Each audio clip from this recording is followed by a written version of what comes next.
You've been caught, Hannah.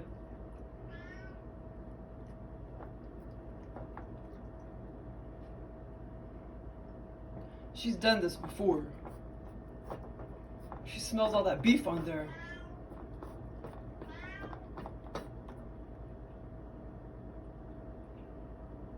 Normally I always rinse it off